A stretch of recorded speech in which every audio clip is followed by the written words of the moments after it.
काय करायला ते गव्हाचं गोल गोल पिठाचं? अगं आज आपल्या बाळाची 5वी ना, 5 दिवस झाल्या 5वीचं पूजा करायची. का असते 5वीला? हे असले फळमुटका करायचा, 5 पोरं जीव घालायचे.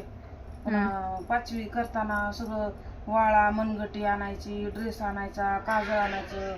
याला त्याला पहिले काजळाचं धरीत होते, पण आता कुठलं, आता प्रत्येकाच्या 5वी व्हायला लागल्या दवाखान्यातच. तिथं काही दिवा लावता येत नाही, लई वेळ ठेवता येत नाही, म्हणून आपला मानापुरता लावायचा. पण हे असलं आता 5 पोरं जीव घालायचे. फळ मुटका दिवा असं करावं लागतं. बर. आणि हळदी कुंकू पानं खारीक वाटी सुपारी असलं हे पूजा करायची 5वीची. बाजापाशी दिवा लावून ठेवायचा आणि वही पुस्तक पूजा करायची त्याची. आणि त्याच्यावर काहीतरी लिहायचं, काय जे तो अपेक्षा असेल बाळाच्या आईची, माझं बाळ काय व्हावा पुढं, मग ते असं लिहून ठेवायचं. मग ते लिहून ठेवल्यावर मग ते म्हणले ना पहिले म्हणीत रात्रीच्या 12ला सटवाई येते आणि ती लिहिती, मग ब्रह्मदेव येतो आणि ते वाचवून जातो. मग ते तसं असेल काहीतरी पहिलं तेव्हा लोक करीत होते ना.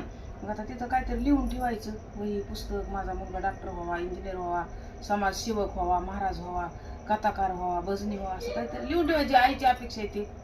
ते पूर्ण होतंय. मग ते आज 5वी दिवशीच माणूस सहज म्हणतो काय माझ्या 5वीला पुंजलं, म्हणजे एकदम आनंदाने 5वी करायची आज बाळाची. 5वी दिवशी अजिबात करकर करायची नाही, काय नाही, मस्त करायची आज 5वी बाळाची. छान आहे.